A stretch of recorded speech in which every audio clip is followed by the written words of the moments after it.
la afectación por esta situación fue gravísima. Después de estos días se logró que las cámaras aprobaran el presupuesto y el gobierno federal de Estados Unidos volvió a funcionar como tal y está subsanando la situación generada. Pero esto es inédito, no se ha producido, se puede decir que casi nunca en la historia del gobierno de Estados Unidos hay un antecedente, pero hace muchísimo tiempo y muy corto. Pero bueno, este cierre significó también mucho malestar en distintas dependencias públicas, afectó a la justicia, afectó a las oficinas de los condados, algo así como las oficinas municipales que tenemos nosotros, con la atención al público. Ha marcado algo que sin duda es una crisis desde el punto de vista institucional, a lo que hay que sumarle numerosas exteriorizaciones de protestas de sectores que están impulsadas desde la oposición al gobierno de Trump y que buscan desestabilizar el gobierno sin lugar a dudas, pero bueno, es parte del juego democrático siempre y cuando no salgan de los cánones y de lo que tiene que ver con el orden y que no quiebren las normas legales y cometan delitos. Así que la situación interna de Estados Unidos no es lo que se puede decir buena. Este inconveniente monetario nos hace a nosotros, Argentina, hacernos una pregunta. Si Estados Unidos está pasando por estas situaciones tan complicadas, donde la oposición hace todo lo posible para desestabilizar el gobierno y no permite por 43 días que el gobierno siga cumpliendo con sus funciones y le cierra el grifo económico, ¿qué va a pasar con la ayuda que supuestamente está destinada a Argentina? Es para que lo pensemos, es para que estemos atentos a todo lo que vaya a ocurrir, sin perjuicio de que habría información que he podido verificar de agencias exteriores no argentinas, de que hablan de que las negociaciones con Argentina con relación a la posibilidad de algo así como un libre comercio están muy avanzadas. Están muy avanzadas y tienen que ver con alguna intención de poder agilizar la comercialización de algunos productos y sobre todo buscar la explotación de recursos naturales. Ahora, ¿qué es lo que va a pasar? ¿Cuáles van a ser o qué le va a quedar al país de esas explotaciones? Va a pasar como en otras explotaciones que se están haciendo y que se estuvieron haciendo durante gobiernos argentinos anteriores, donde al Estado argentino le quedaba un 3% de ganancia sobre los productos o sobre nuestras riquezas que sacaban del país, totalmente algo así como un despojo total, ni siquiera yo creo que es un robo.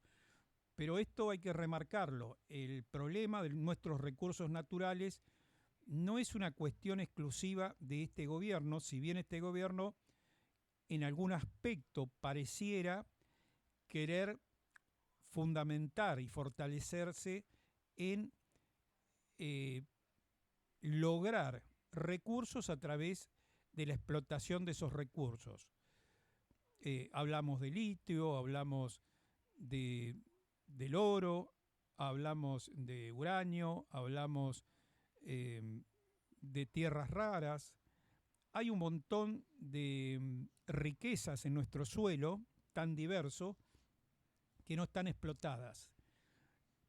El tema es cómo se explota, cuáles son las regalías para la Argentina y en definitiva que no regalemos nuestro patrimonio, que no estropeemos eh, nuestros recursos más preciados, que es el agua.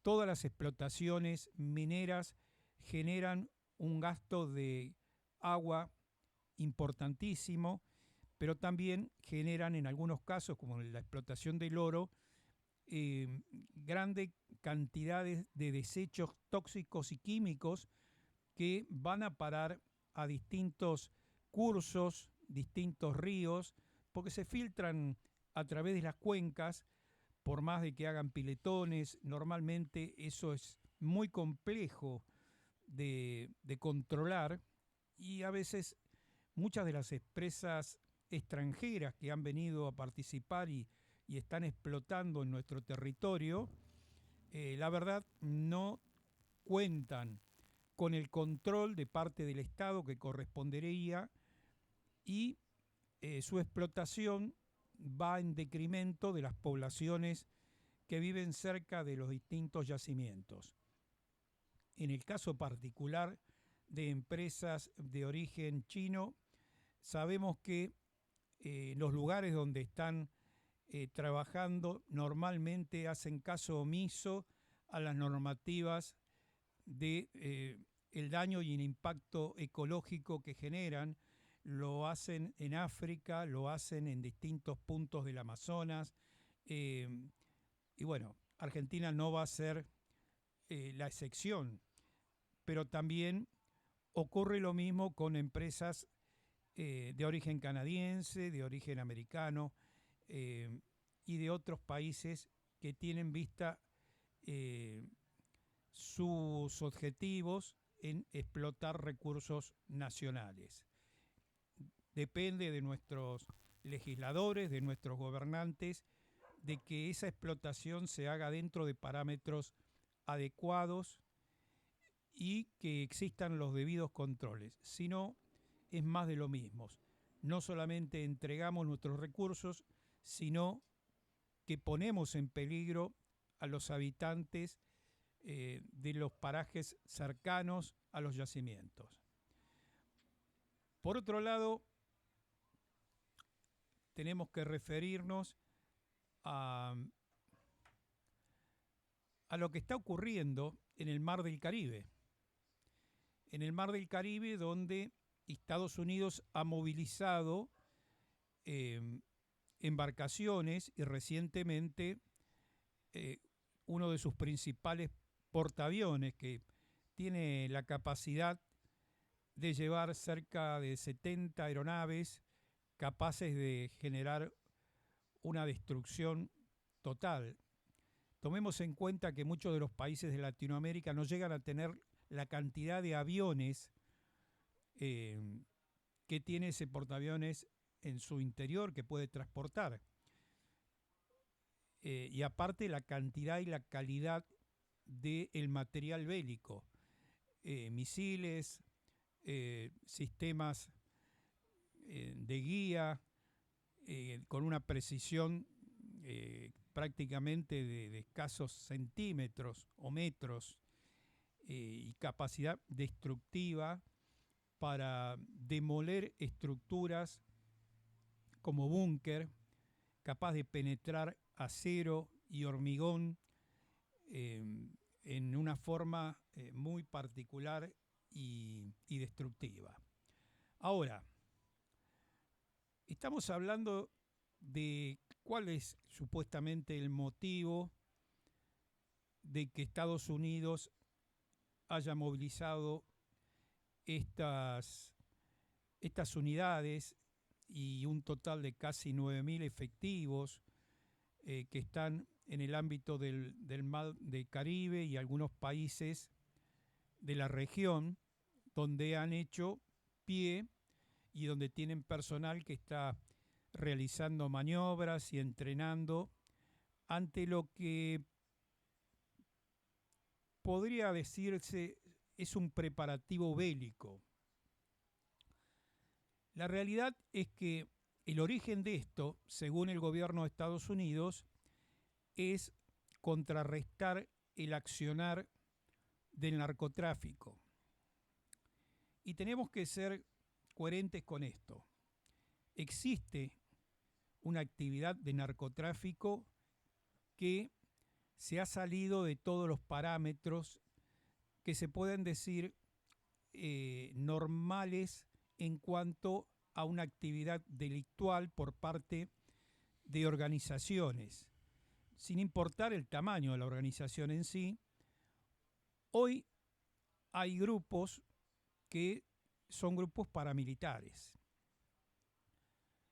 pero también es cierto que toda acción que se tome, eh, la decisión de movilizar personal militar en este caso, porque no estamos hablando de un despliegue de personal de fuerzas de seguridad destinado a contrarrestar el accionar de la delincuencia organizada. Estamos hablando de fuerzas armadas. Esto implica otra cuestión. Estamos hablando de que se ha atacado una cantidad importantísima de embarcaciones, sobre todo lanchones rápidos, que son los que usualmente utilizan las bandas narco para transportar toneladas. En cada lanchón entra entre 1 tonelada y 2 toneladas de cocaína o elementos como el fentanilo ya producido y convertido en dosis, en píldoras que entran a Estados Unidos y a otros países de la región o son sacados hacia Europa después de cruzar el mar Caribe, inclusive desde el propio Estados Unidos. La empresa criminal no está exclusivamente en Venezuela. La principal empresa criminal del narcotráfico está en Colombia y después en México. Hay distintas organizaciones que, como ya lo hemos repetido varias veces, iniciaron sus actividades como grupos revolucionarios y posteriormente evolucionaron al narcoterrorismo porque vieron la posibilidad y la beta de generar cantidades importantísimas de recursos. Esos recursos son utilizados para solventar operaciones de distinto tipo y en distintas partes del mundo. A través del narcotráfico se está sustentando acciones en Medio Oriente, en África, en Europa. O sea, la problemática es muy complicada y muy profunda. Ahora, el gobierno de Estados Unidos no puede soslayar la ley internacional bajo ningún punto de vista. ¿Por qué? Porque vulnerar las normas internacionales, atacar en forma directa con armamento militar a las embarcaciones, implica la aplicación de pena de muerte sin ningún tipo de restricción. En definitiva, están haciendo lo mismo que ha hecho Israel en Gaza y en otros países como el Líbano, como Irán, como Siria, donde atacan sin tomar en cuenta todo lo que tiene que ver con las normas internacionales de uso de la fuerza sobre unidades terroristas o sectores o grupos que puedan alterar la paz y el orden social, en este caso dentro del Estado de Estados Unidos. Si bien es cierto que la penetración dentro del territorio de Estados Unidos del narcotráfico es tremenda y que han fracturado el entramado social, dado que al igual que en México, que en Colombia, que en el Perú, que en Bolivia, han generado un quiebre de las estructuras estatales, llámense judiciales, llámense policiales, de seguridad y en algunos casos militares, porque es tanto el volumen de dinero que se maneja a través del narcotráfico que esto compra voluntades de jueces, compra voluntades de funcionarios policiales, compra voluntades de funcionarios militares, muchos de los cuales están encargados de combatir este fenómeno, pero en muchos casos terminan cediendo o terminan generando procesos de guerras internas para apoderarse de los botines del narcotráfico. La violencia que se registra en México, en Colombia, en Venezuela, es consecuencia lógica de todo este desenvolvimiento de las organizaciones narcoterroristas. Lo mismo es lo que ocurrió recientemente en Río de Janeiro. El descontrol, producto de decisiones erróneas o de cierta tolerancia, por no decir complicidad, de algunos funcionarios políticos de altísimos rangos con las organizaciones, han llevado a que gran parte de Latinoamérica hoy tenga el flagelo que tiene. En Brasil, con relación a el grupo Vermelho, el Comando Vermelho, bueno, esto es una clara muestra de lo que significa que en las favelas la falta de presencia del Estado ha sido cubierta por el narcotráfico, que maneja algunas favelas donde directamente el personal policial y de seguridad no puede ingresar.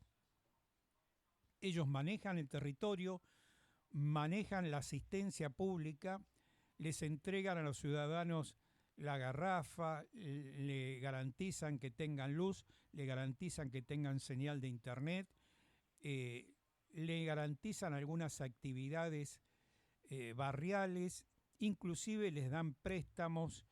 Es todo un subestado dentro de un estado. Pero todo esto no es casual, porque en este caso en particular, los jefes narcos se hacen llamar los dueños del tal barrio, de un barrio, del otro. Hagamos el ejemplo que el dueño de la Ferrere, el dueño de González Catán, el dueño de San Justo, y así. Esos señores tienen la capacidad no solamente de manejar grandes sumas de dinero y de permitir toda la actividad del narcotráfico, sino también que tienen otros negocios paralelos que tienen que ver con la extorsión a los comerciantes, tienen que pagar algo así como una protección zonal para que los rateros o delincuentes no vayan a atacarlos. Inclusive en algunos lugares los sistemas de transporte de personas pagan como peajes y todo va a parar a las organizaciones. Todo tiene una tarifa. Inclusive manejan dentro de esos barrios la prostitución y todos los negocios ilícitos que se les ocurran. La venta y la adulteración de combustibles, roban combustible de algunos gasoductos, han tomado el riesgo de perforar cañerías de alta presión, lógicamente teniendo información clara de los momentos que esas cañerías están activas o no, y Lógicamente que la perforación esa no la hace el plomero de la esquina, la hacen ingenieros con mucho conocimiento de las normas de seguridad para hacer este tipo de cosas. O sea, estamos hablando de subestados ilegales dentro de otros estados. Y esto pasa en gran parte de Latinoamérica porque la narcopolítica se hizo presente gracias a que muchos jefes de Estado eh, hicieron un entramado destinado a recaudar, destinado a permanecer en sus puestos con una suerte de propaganda de nacionalismo y de defensa de los más pobres, que en realidad en muchos casos no es así porque son todos multimillonarios y la gente cada vez está más empobrecida.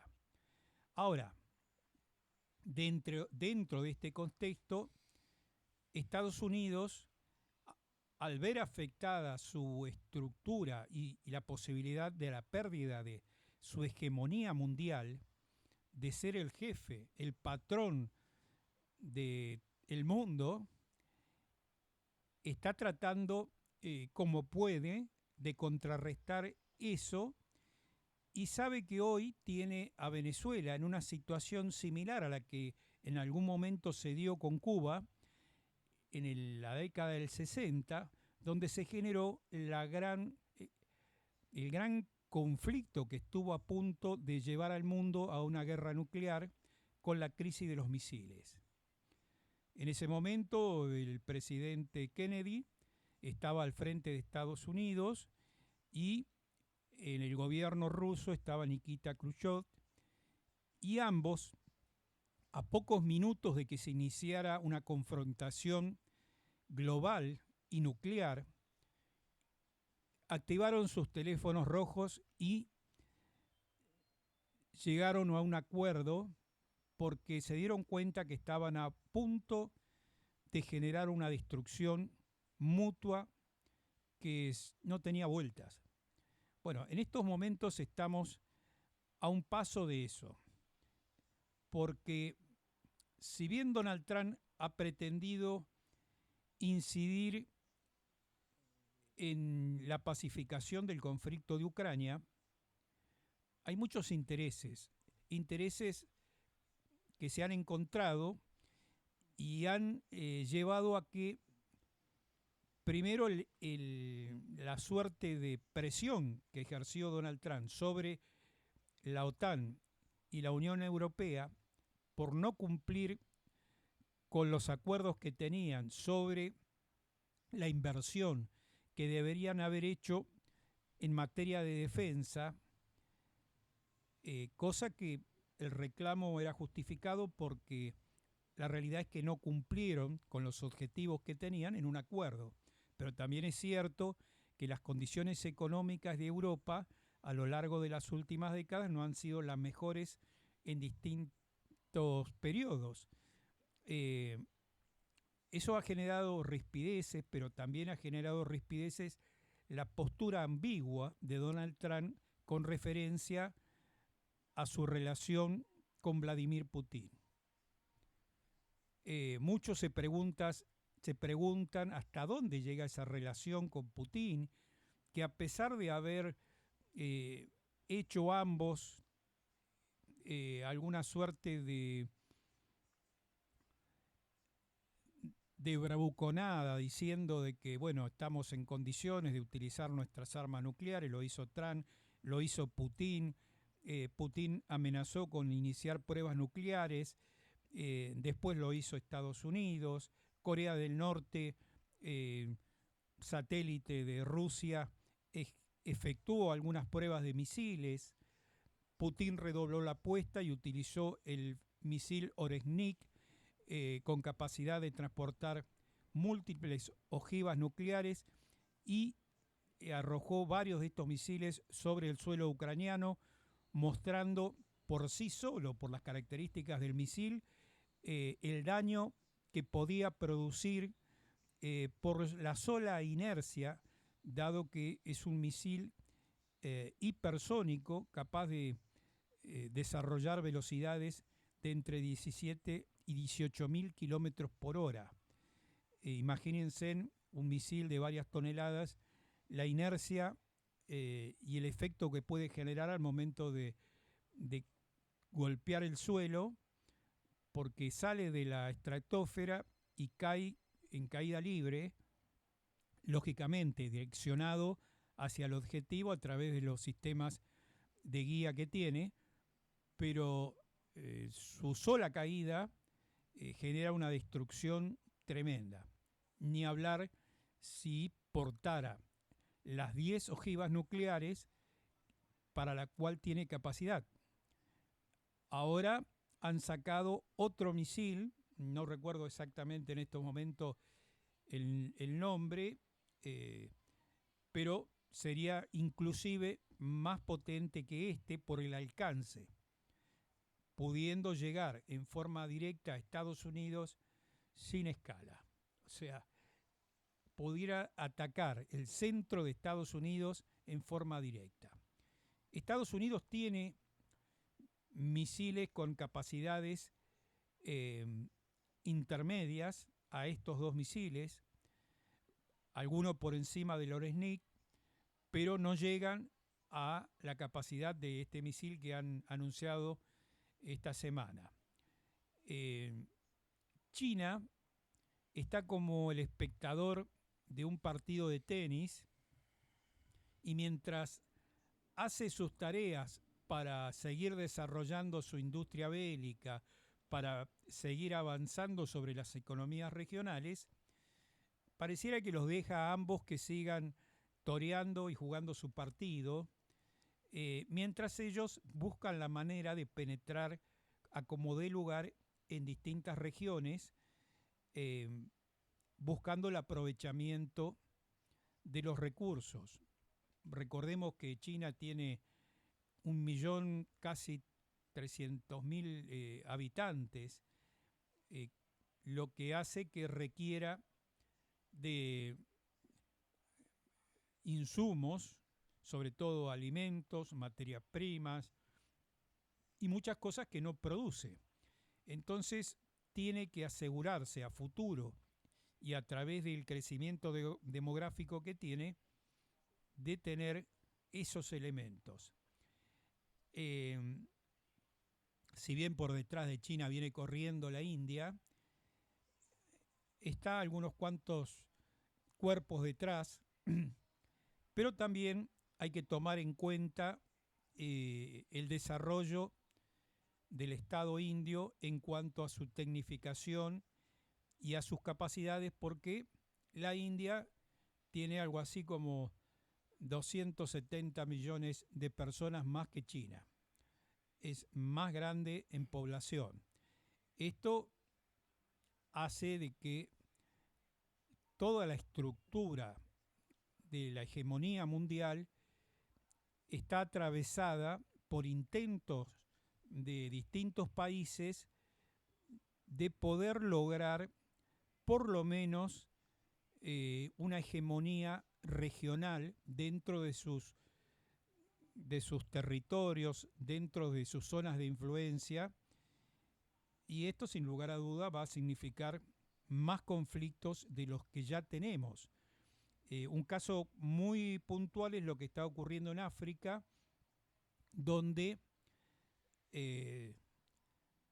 muchos de los países integrantes de África están sufriendo distintos conflictos. Hablemos del caso de Sudán, con una guerra civil muy importante, donde se enfrentan dos estructuras, una militar oficialista y otra milicias que en algún momento sirvieron al ejército como una fuerza de choque, y hoy han entendido, con lo mismo que ocurrió en Latinoamérica, de que ellos podían ser los patrones y salieron a enfrentarse al ejército para lograr el poder, pero todo tiene que ver no con una cuestión religiosa, porque son todos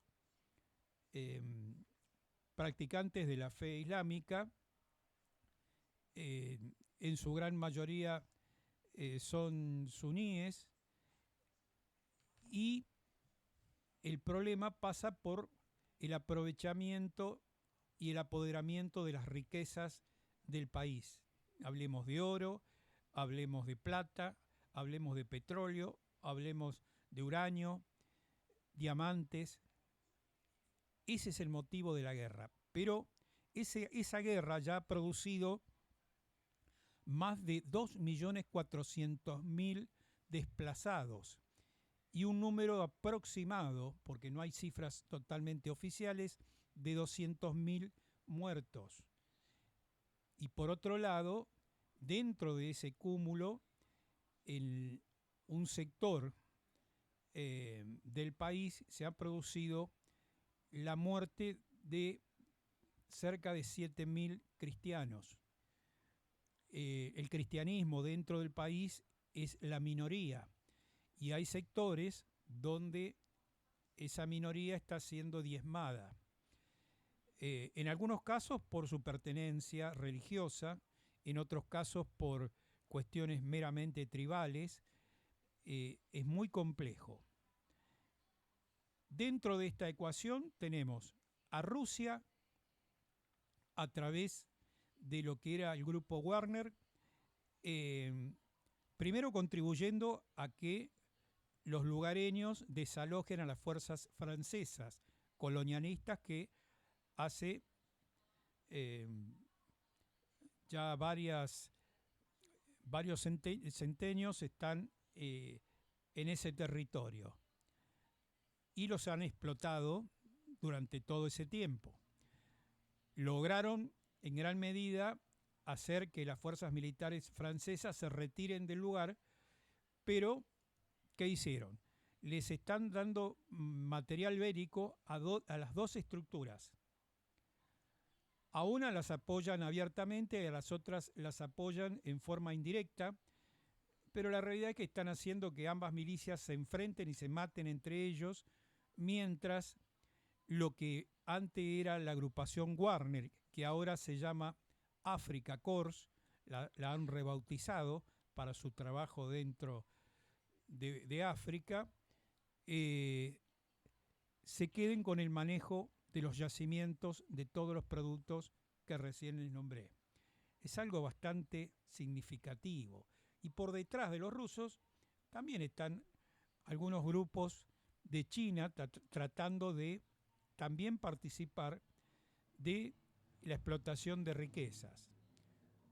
Ahora, hay otro elemento dentro de este conflicto, un tercer actor, el resurgimiento de los grupos ultra extremistas chidaístas.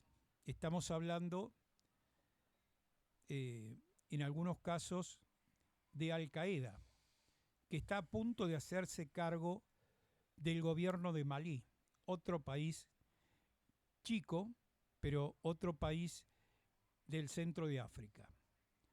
Esto, sin lugar a dudas, es grave. Recordemos que ya un grupo extremista, como los talibanes, se han hecho cargo de Afganistán y otros sectores del Estado Islámico se han hecho cargo de algunos sectores o provincias de algunos países también de la región. Hay una ebullición y un resurgimiento del Estado Islámico. O sea, esto es un conflicto por sí solo, una mezcla de intereses económicos, una mezcla de intereses religiosos y una mezcla sobre todo de intereses de tipo ideológico. Así que esto es un polvorín. La pucha, te da ganas de salir corriendo de acá con todo lo que contaste hoy. Ahora, me quería volver a lo de la oposición de Estados Unidos. Recordá que escuché ayer, anteayer, que todavía los SWAT, ellos no vinieron de Estados Unidos. No, todavía no Y, vinieron. y Estados Unidos, otros 20.000 que habían prometido tampoco vinieron porque la oposición medio como que le cerró el grifo. bueno, precisamente lo que yo estaba manifestando, Claro. al estar cerrado el Estado, esos fondos no se podían tocar. Ahora, evidentemente, sí están en situación de que los hagan y hay mucha posibilidad de que se concrete porque desde el punto de vista político interno, Donald Trump, con el quiebre que ha generado ante la oposición para lograr de que votaran ese presupuesto, eh, internamente a él le representa un triunfo. Por lo tanto, va a seguir cumpliendo con sus objetivos, como también eh, la asunción de el nuevo presidente de Bolivia ha significado para Estados Unidos, eh, a ver, un score a favor de ellos, Claro. de acuerdo a su visión geopolítica. Y la otra que después, porque nos fuimos de mambo, tomaste velocidad para hacer Colapinto. Pero no derrapo ni me voy a, ni, Vale, ni me vale. voy a la banquina. ¿Cuántos países hay en el mundo? Ay, 196, 99. sí, creo que son 198 o 99, no me acuerdo exactamente. Y todo eso estaba a merced de 4 locos. A ver, los países Por el poderío que tienen. los países más industrializados, más poderosos militarmente, sin lugar a dudas, son lo que marcan la hegemonía mundial que durante décadas estuvo eh, encabezada por Estados Unidos, pero hoy está viendo cómo el intento de la multipluralidad de parte de algunos países se está poniendo en tela de juicio esa situación. Y por otro lado, tenemos que poner el acento en los dichos del propio Xi Jinping, que habla de una gobernanza mundial. Y no nos olvidemos de eso, gobernanza mundial. Mundial. No lo había escuchado eso. Porque ese es el objetivo que tiene China, gobernanza mundial. O sea, centralizar que los gobiernos del mundo respondan a una sola decisión política de ordenamiento general, pero eso implica muchas cosas que van en contra de las creencias y de la cultura de muchos países. O sea, nosotros no nos allanaríamos nuestro pensamiento, nuestra forma, si bien tenemos muchos problemas, no nos allanaríamos jamás a lo que es la vivencia de los chinos en China, que si bien hoy están mucho mejor que sus antepasados, tienen sobre su cabeza un control total de sus acciones y de sus pensamientos, inclusive porque a donde dicen dos palabras fuera de contexto están en un grave problema. Bueno, ¿seguimos un ratito? Seguimos un ratito.